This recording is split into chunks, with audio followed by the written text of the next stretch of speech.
Hey guys, this is Sahil from Wapco Tech, and today I'm going to be talking about Samsung's new Note. Yes, it's that time of the year when Samsung has decided to launch a new Note, and here it is, the Note 10. Well, just kidding, as you heard that, this is the Note 10 Plus. And on balance, after using this for the last couple of days, I feel this is almost a flawless Android phone. So let's take a deep dive into the Galaxy Note 10 Plus. Let's talk about the design of the Galaxy Note 10 Plus, and here we have it. It looks absolutely banging out here because this is the new Aura color. It's catching light, it's totally psychedelic, it looks supremely gorgeous, and this phone is built like a tank. It feels super premium, really solid, and you've got this stunning 6.8-inch display. It's an OLED screen, which is, usual with Samsung. They call it dynamic AMOLED. That's a lot, that's why I fumbled out there, but it looks beautiful. The only thing that's missing out here is the 90 Hz refresh rate, which we saw in the OnePlus 7 Pro. That's not there, but overall, this is a better display.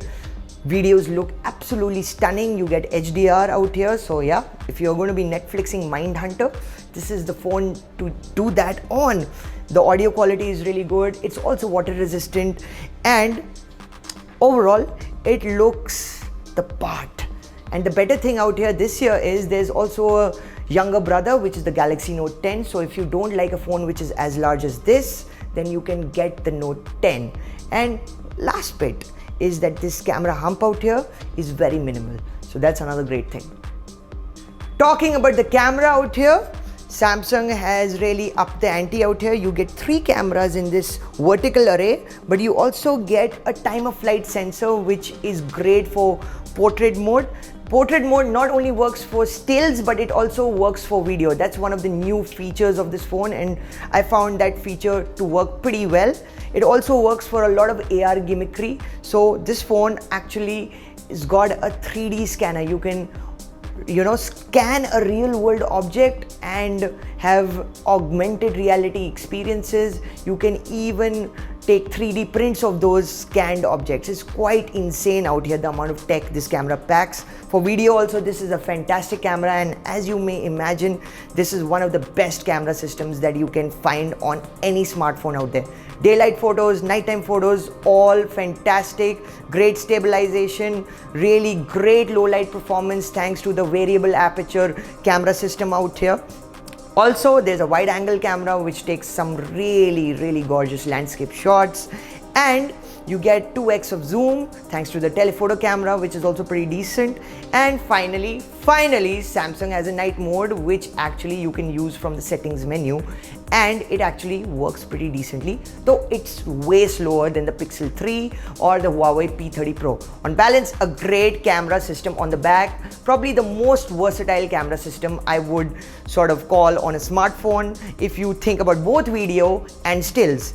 And mind you, on the front, you have this front selfie camera, which takes some amazing selfies and great portrait mode shots. So I'm really happy with the cameras on this phone. As you may imagine, this phone is packed to the rafters. Samsung has put everything short of the kitchen sink in it, which also means you get the best specs on an Android phone, period. This is powered by the Exynos 9825 processor. It's built on a 7nm process, but that's a lot of jargon. It's insanely fast, great for playing games like PUBG or Asphalt 9, and it does not stutter at all. And of course, you also get 12 GB of RAM and base level of 256 GB of storage, so it shouldn't really stutter, right? And by the way, that 256 GB of storage is based on UFS 3.1 memory, which is the latest standard, which means it's essentially the fastest memory system that you can get on a phone. Overall, for all kinds of tasks, this phone is going to be a screaming rocket. One of the great things about this edition of the Note is that there is a huge battery in it. You get a 4300 mAh battery, which is coupled with fast charging tech. You get a 25 watt fast charger powered via USB Type-C in the package. You can even buy a faster charger, a 45 watt fast charger, which is sold separately. This phone also does wireless charging at 15 watts. And guess what? It also does wireless reverse charging. So this phone doesn't only last a very long time thanks to its huge battery and great optimization on the processor, which basically means you're getting about a day and a half of use, but it will also charge in about an hour and 20 minutes top to bottom, which is really handy.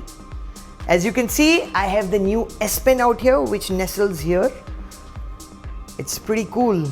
I can take notes and it's got great handwriting recognition. It also converts this Sahil into essentially, rich text.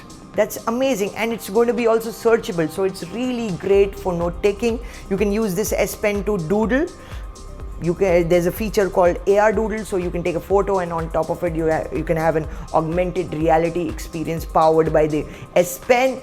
And also you can use this phone to control the camera of this phone, which is really good, by the way, because that camera can be used for vlogging now, and you can just hold this button and control all kinds of functions of that camera. It's really handy, and Samsung has really doubled down on the S Pen this time around. One of the cool things that Samsung has done with this phone is that they have integrated a lot of Microsoft services. So much so that you get a separate folder. You get Microsoft Office, you get OneDrive, you get LinkedIn, and you get Outlook. OneDrive is actually integrated within the Gallery app. So whatever photos you click, they will automatically get uploaded to your OneDrive account. Of course, if you use Google Drive, you can do that as well, but this is slightly more convenient, especially if you are a OneDrive user. The other thing that they have done is that the Your Phone app that's been announced for Windows 10 is now compatible with the Galaxy Note 10 and 10 Plus, which basically means if you are getting SMSs, if you're getting calls, all of that stuff gets passed onto your Windows PC seamlessly. Then there is the Samsung DeX app, which has been kind of the tour de force of Samsung's phones, especially when you think about productivity. Now, all that you need to do this time around is take a USB Type-C cable to USB-A cable, plug it into your Windows machine or Mac, and boom, there's going to be a window that's going to open and will kind of showcase a desktop-like experience using all the software that's on the Galaxy Note 10 Plus. It's really convenient. If you want to turn your phone into your main PC, you can actually do it, and it works pretty well. So well done, Samsung.